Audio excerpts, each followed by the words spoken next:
नमस्कार साथियों, मैं हूं Kumar Gaurav, star education official में आप सभी का स्वागत है डेली करंट अफेयर के अंदर। आज है दिनांक 8 जनवरी 2026 और ये डेट का मिस्टेक है यहाँ पे, कोई बात नहीं।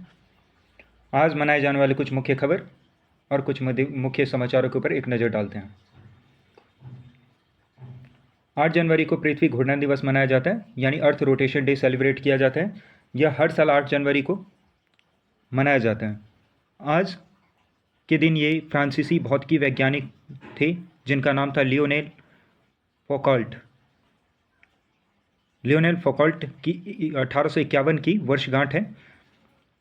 इनका जो जन्म है वो 1851 में हुआ था और इन्होंने ही बताया था कि पृथ्वी जो है वो अपने अक्ष पे, एक्सिस पे जो घूमता रहता है। और संयुक्त राष्ट्र ने 2026 को रेजलैंड और चरवाहों के लिए अंतर्राष्ट्रीय वर्ष के रूप में घोषित किया है। जो चरवाहे होते हैं रेजलैंड से रिलेटेड, उनके लिए जो है अंतर्राष्ट्रीय वर्ष घोषित किया गया 2026 को संयुक्त राष्ट्र के द्वारा। हाल ही में जलवायु वार्ता वनों की प्राथमिकता देने जारी रखती है। इससे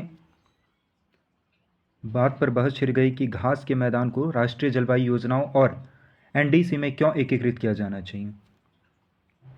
एनडीसी के अंदर क्यों एकीकृत किया जाना चाहिए, क्यों शामिल किया जाना चाहिए, इसको लेकर के एक बहस छिड़ी। और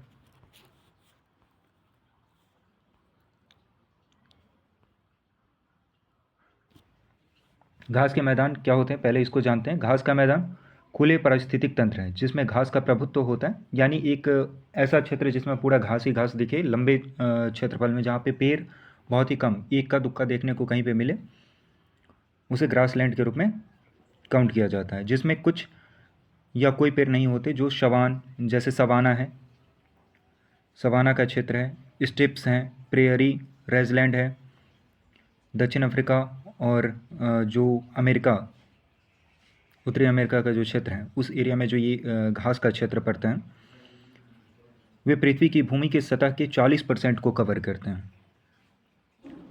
और देहाती आजीविका, वन्य जीवन और मिट्टी आधारित कार्बन भंडारण का समर्थन करते हैं। वहाँ का जो देहाती आजीविका जो चलती इसी से निर्धारित होती हैं।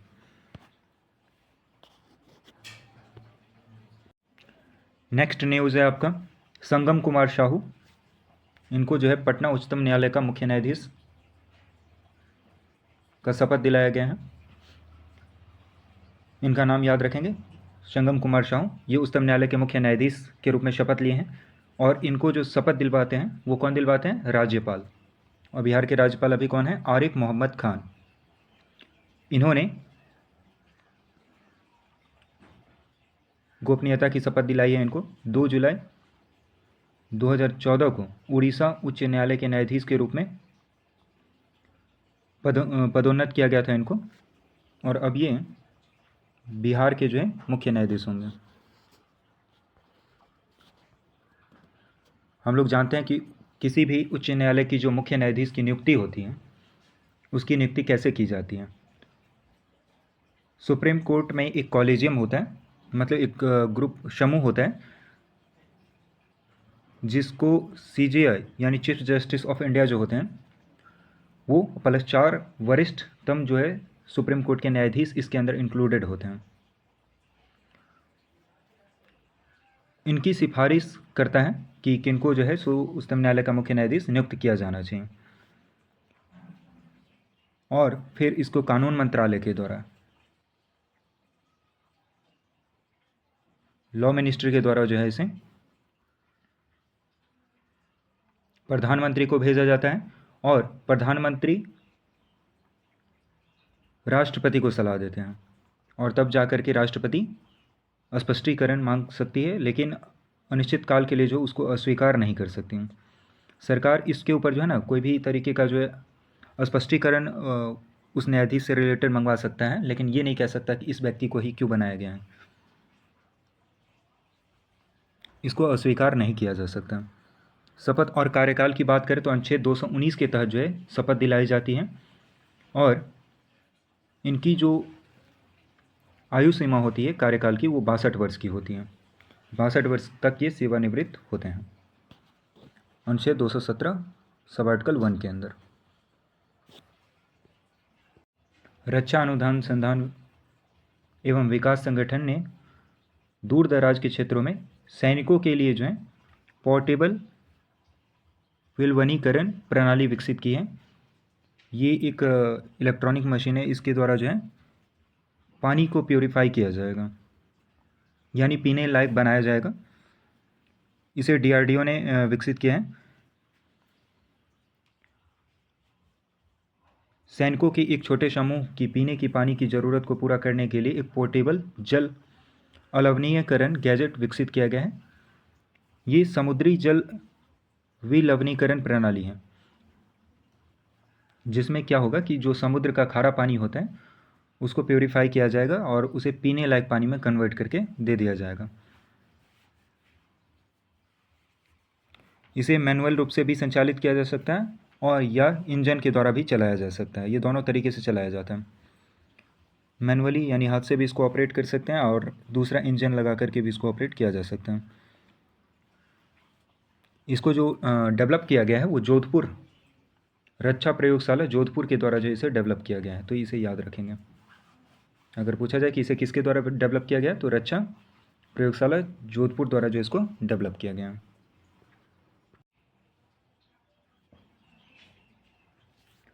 ये जो है 20-25 सैनिकों की आवश्यकता को पूरा कर सकता है इसके द्वारा, और ये कुल 35,000 मिलीग्राम जो होता है जिसके अंदर लवणता पाई जाती है जैसे समुद्री जल के अंदर, तो उसको शुद्ध करने की क्षमता रखता है और उसे 500 मिलीग्राम या लीटर लवणता के अनुसार उसको कन्वर्ट करके रख देता है। यानी 35,000 से कम करके उसके अंदर जो लवणता की मात्रा होगा वो 500 ग्राम में कर दिया जाएगा, मिलीग्राम कर दिया जाएगा, जिससे ये पीने लायक हो जाता है।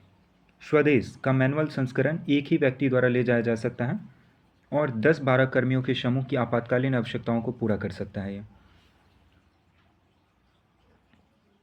इसे जो है एक व्यक्ति ले जाएंगे और ये जो है ज़रूरत पूरा करेगा कम से कम 10 से लेकर के 12 लोगों का। जहाँ पर भी आपातकालीन जगह जहाँ पर पानी नहीं पहुँचाया जा सकता, वैसे जगहों पर अगर किसी भी तरीके का रासायनिक, जैविक या फिर रेडियोलॉजिक, जिसके न्यूक्लियर वाटर, अगर कोई भी गंदे भी पानी है तो उसको भी क्या करेगा ये प्योरीफिकेशन सिस्टम के द्वारा प्योरीफाई करके पीने लायक बना देगा। नेक्स्ट न्यूज़ है आपका, केंद्रीय मंत्री धर्मेंद्र प्रधान ने शास्त्रीय भाषा केंद्रों द्वारा विकसित 55 साहित्य कृतियों का जो है वो अनावरण किए, विमोचन किए। इस संग्रह में जो है कन्नड़, तेलुगु, मलयालम, उड़िया, तमिल की रचनाएं और तमिल कवि तिरुवल्लुवर की सांकेतिक भाषा श्रृंखला तिरुकुर्रल शामिल हैं।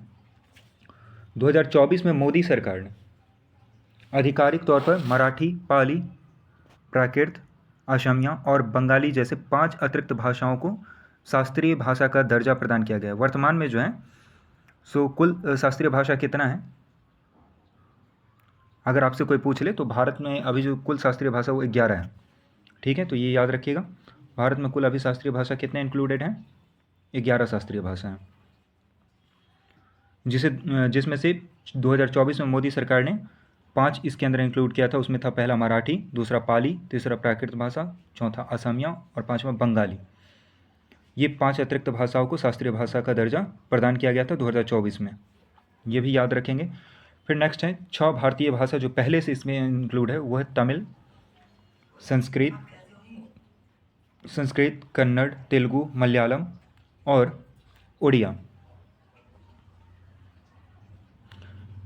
ये 2004 से 2024 के बीच शास्त्रीय भाषाओं का दर्जा दिया गया था इसको, इसे याद रखना है। वहीं नेक्स्ट न्यूज़ है आपका, भारतीय मानक ब्यूरो BIS, भारतीय मानक ब्यूरो जो है उसका 79वां जो है स्थापना दिवस मनाया गया है, जहां केंद्रीय मंत्री ने BIS के नियामक से एक सुविधाजनक दृष्टिकोण में बदलाव पर प्रकाश डाला, जो व्यापार करने में आसानी और गुणवत्ता संस्कृति के साथ जुड़ा हुआ है। इसका जो है 79वां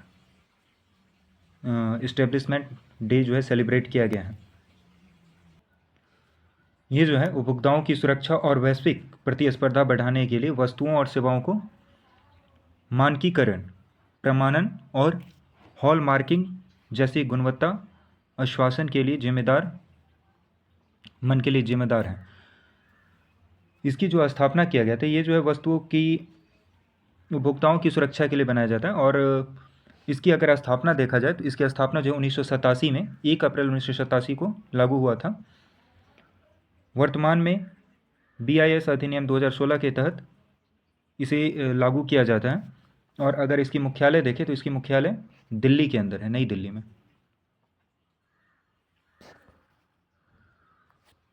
1947 ISI भारतीय मानक संस्थान की स्थापना जो है 1946 की एक ज्ञापन से पता चला। 1952 से 56 ISI प्रमाणक अंक योजना, इसकी शुरुआत की गई। 1987 में जो है ISI व्यापक शक्तियों के साथ BIS में बदल दिया गया। तो अगर इसकी बदलाव की बात करें, ये पहले जो था ISI नाम से जाना जाता था, इसको भारतीय मानक संस्थान के नाम से जाना जाता था। और 1987 में इसे बदल करके BIS नाम दे दिया गया। वहीं 2016 में BIS अधिनियम 2016 के जनादेश के द्वारा जो उपभोक्ता की भागीदारी वैश्विक संरेखन को मजबूत किया।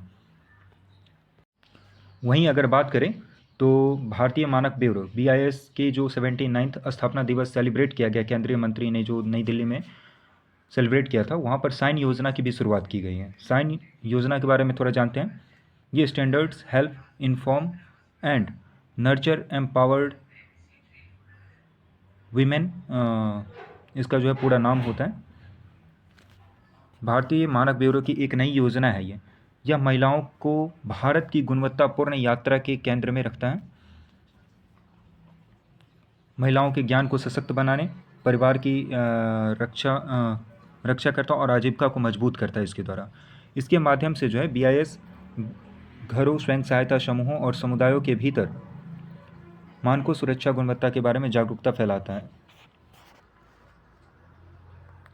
इससे ये होगा कि जो महिलाएं कोई भी तरीके का डिज़ाइनिंग करता है या फिर किसी तरीके का वो चार या फिर कोई भी ऐसी मटेरियल जो घर के द्वारा बनाया जाता है, उसके द्वारा जो है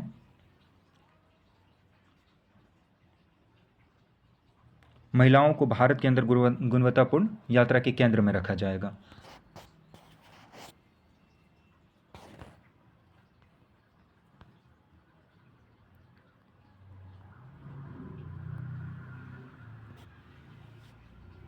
वहीं नेक्स्ट न्यूज़ है, भारतीय रेलवे जो है वो वर्ल्ड लेवल पे सबसे बड़ी विद्युतीकृत रेल प्रणाली बन गई है। भारतीय रेलवे दुनिया का सबसे बड़ा जो है वो रेल नेटवर्क बन गया है, जिसके लगभग 99.2% ब्रॉड गेज नेटवर्क जो है वो नवंबर 2025 तक विद्युतीकरण हो गया है। और अगर बात करें तो भारतीय रेल जो है वो राष्ट्रीय ट्रांसपोर्टर है जो दुनिया के सबसे बड़े रेल नेटवर्कों में से एक का संचालन करता है। 100% मिशन की अगर बात करें तो 100% रेलवे विद्युतीकरण के तहत पहल में लाए जा चुके हैं। इंडिया के अंदर जो है वो इलेक्ट्रिसिटी वाले जो रेल चलते हैं, इलेक्ट्रिक के ऊपर ऑपरेट किए जाते हैं। अगर विद्युतीकरण अभियान की ऐतिहासिक रूप में बात किया जाए तो इसकी जो शुरुआत हुआ था वो 1925 ईस्वी में किया गया था। और इसकी शुरुआत 1925 ईस्वी में किया गया था। मिशन मोड त्वरण 2014 के बाद किया गया इसका। और 99.2% रेल विद्युतीकरण जो है वो 70,000 किलोमीटर 25 राज्य केंद्र शासित प्रदेशों को कवर किया गया है इसके अंदर।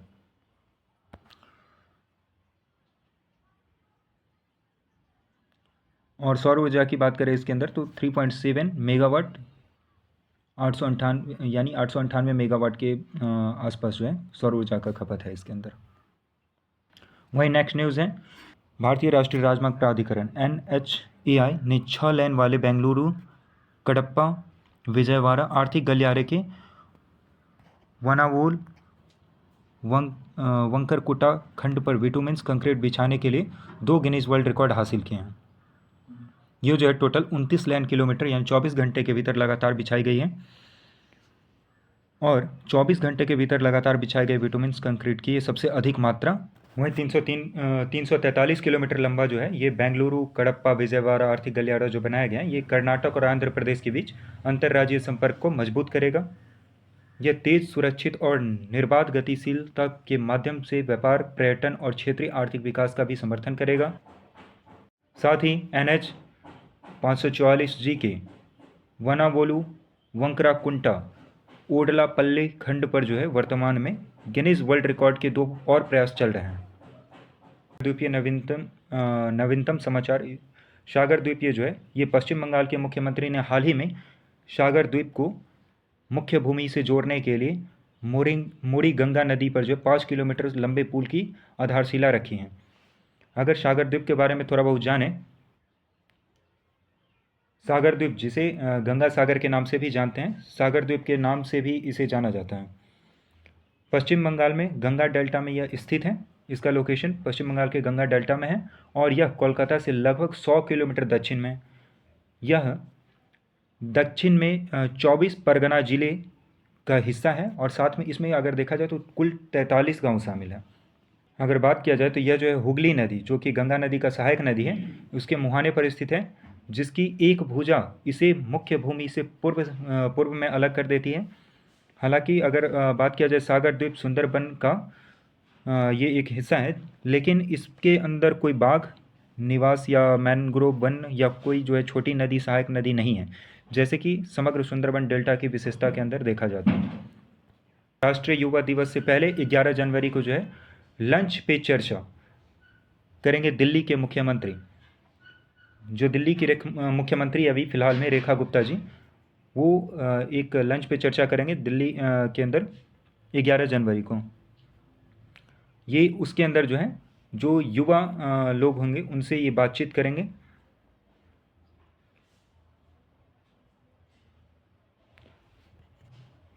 और इस कार्यक्रम के अंदर जो है जो 11 वर्षों में युवाओं के सामने जो आने वाली समस्याएं हैं उसके ऊपर शिकायत के ऊपर जो है खुल करके चर्चा भी होगी, ऐसा जिक्र किया गया है इसके अंदर।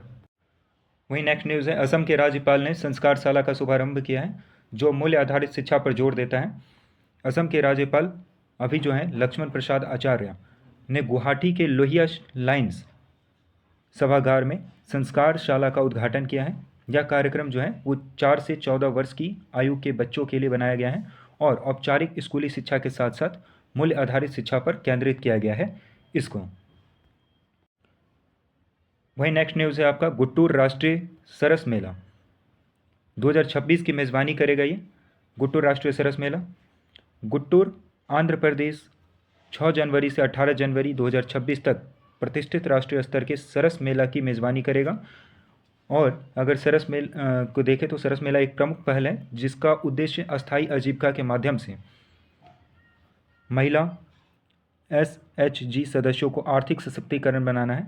राष्ट्रीय सरस कार्यक्रम के रूप में सारस 2026 21 राज्यों और केंद्र शासित प्रदेशों की लगभग 300 महिला कारीगरों और उद्यमियों को एक साथ लाएगा, जो उन्हें राष्ट्रीय स्तर पर प्रदर्शन और बाजार पहुंच प्रदान करवाएगा, जिसके अंदर महिलाएं अपने द्वारा जो भी बने हुए मटेरियल होंगे उसको यहाँ पर ला करके उसको बेच सकते हैं और आर्थिक सशक्तिकरण पर जोर भी दिया जाएगा। वही नेक्स्ट न्यूज़ है, भारतीय ऊर्जा सप्ताह 2026 जो है वो 27 से 30 जनवरी को गोवा में आयोजित किया जाएगा। पेट्रोलियम और प्राकृतिक गैस मंत्रालय के संरक्षण में आयोजित और federation of Indian petroleum industry FIPI और DMG कार्यक्रमों द्वारा संयुक्त रूप से आयोजित IEW इंडियन एनर्जी वीक 2026 की जो है पहली बड़ी अंतर्राष्ट्रीय ऊर्जा सभा के रूप में जो है काम करेगा। यह आयोजन भारत के सुधार संचालित ऊर्जा ढांचे को प्रदर्शित करेगा, जिसमें तेल क्षेत्र विनियमित और विकास अधिनियम 2025 और पेट्रोलियम और प्राकृतिक गैस नियम 2025 के तहत हाल ही में किए गए विधायी और नियामक सुधार शामिल हैं। वहीं पर नेक्स्ट न्यूज़ आ रहा है, तक्षशिला के भीड़ टीले पर जो है दुर्लभ कुषाण काल का जो है वो सिक्का लापिस लाजुली का पता चला है।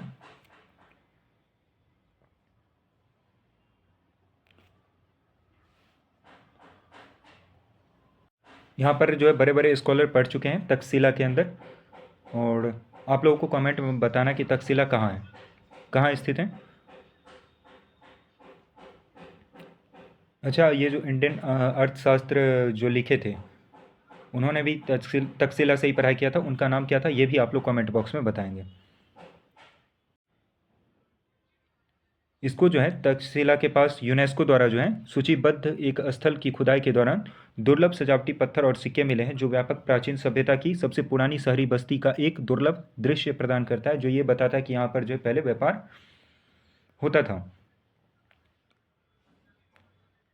खोज प्राचीन भीड़ टीले पर की गई थी, जहाँ विशेषज्ञों ने 6वीं शताब्दी ईसा पूर्व के सजावटी पत्थरों और दूसरी शताब्दी ईसा के सिक्कों का पता लगाया था। सजावटी पत्थर जो है लापिस लाजुली है, जो एक बेशकीमती अर्धकीमती पत्थर है, जबकि सिक्के कुषाण काल के हैं। वहीं पर नेक्स्ट न्यूज़ है, वैज्ञानिकों ने एम्पेम्बा प्रभाव को पकड़ने के लिए पहला सुपर कंप्यूटर संचालित सिमुलेशन विकसित किया है। इसके अंदर वो होता था जैसे छोटे छोटे चीज़ों को कंप्यूटर पकड़ नहीं पाता था, तो उसको भी अब ये क्या करेगा, सुपर कंप्यूटर के द्वारा उसको सिमुलेशन किया जा सकता है। भारतीय वैज्ञानिकों ने पहला सुपर कंप्यूटर संचालित सिमुलेशन विकसित किया है, जो एम्पेम्बा प्रभाव को सफलतापूर्वक पकड़ता है, जो ठंड की तुलना में तेजी से गर्म पानी के जमने के लैब समय से चले आ रहे वैज्ञानिक विरोधाभास को हल करता है। एम्पेम्बा प्रभाव प्रति सहज घटना को संदर्भित करता है, जहां विशिष्ट प्रयोगात्मक परिस्थितियों में गर्म पानी ठंडे पानी की तुलना में तेजी से जम जाता है। इसका नाम तंजानिया के एक छात्र इरास्टो मपेम्बा के नाम पर रखा गया है, जिन्होंने 1969 में वैज्ञानिक रूप से इसकी सूचना दी थी।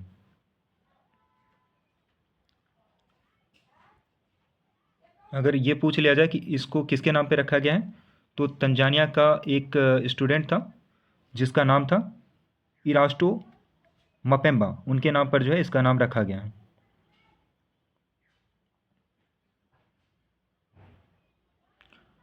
हालांकि इसे अरस्तु, बैकन और डेस्कार्टेस द्वारा जो है पहले भी नोटिस किया गया है।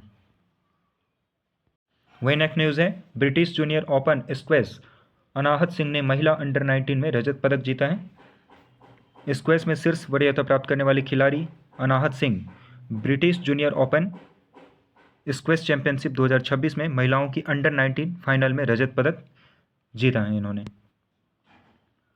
तो ये स्पोर्ट्स सेगमेंट्स हैं, ये भी याद रखेंगे। आज की कुछ मुख्य क्वेश्चन को कर लेते हैं। सबसे पहला क्वेश्चन है, संयुक्त राष्ट्र ने वर्ष 2026 को किस रूप में नामित किया है? ऑप्शन ए वन संरक्षण का वर्ष, ऑप्शन बी रेजलैंड और चरवाहों के लिए अंतर्राष्ट्रीय वर्ष, ऑप्शन सी जलवायु कार्रवाई का वर्ष, ऑप्शन डी सतत कृषि का अंतर्राष्ट्रीय वर्ष। अभी हम लोगों ने इसके बारे में चर्चा किया था। इसको किस रूप में घोषित किया गया है? रेजलैंड और चरवाहों के लिए अंतर्राष्ट्रीय वर्ष। वही नेक्स्ट क्वेश्चन है, कौन सा राज्य प्रतिष्ठित राष्ट्रीय स्तर का सरस मेला 2026 की मेज़बानी कर रहा है? इसे भी हमने अभी न्यूज़ में कवर किया, आप लोग इसका कमेंट बॉक्स में उत्तर करेंगे अभी। ए तेलंगाना, बी तमिलनाडु, सी केरल, डी आंध्र प्रदेश। इसका जो सही उत्तर है वो है आंध्र प्रदेश।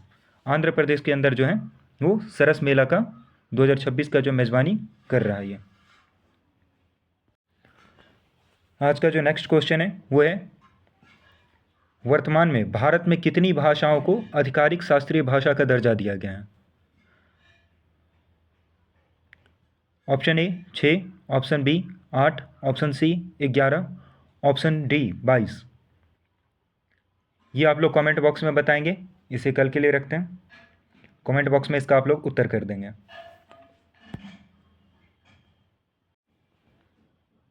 साथियों, डेली करेंट अफेयर का महत्वपूर्ण क्वेश्चन और न्यूज़ एनालिसिस करके हर रोज़ यहाँ से लिया जाता है।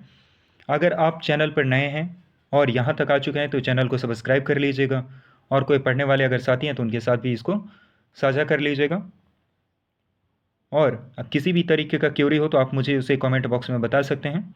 आज के लिए इतना ही, धन्यवाद, मिलते हैं फिर। जो है सो प्रसिद्ध हिंदू तीर्थ केंद्र है एक, और अगर इसका लोकेशन देखा जाए तो ये गंगा नदी प्रणाली जो बंगाल की खाड़ी से मिलती है, और इसे पवित्र भी माना जाता है क्योंकि ये जो है हिंदू तीर्थ केंद्र के रूप में जाना जाता है इसको। गंगा सागर मेला यहाँ पर लोकप्रिय कुंभ मेले के बाद दुनिया का दूसरा सबसे अधिक देखा जाने वाला अगर मेला है कोई तो वो है गंगा सागर मेला, जो कि यहीं पर सेलिब्रेट किया जाता है। इस द्वीप पर कपिल मुनि मंदिर का एक लोकप्रिय तीर्थ स्थल भी है। वहीं नेक्स्ट न्यूज़ है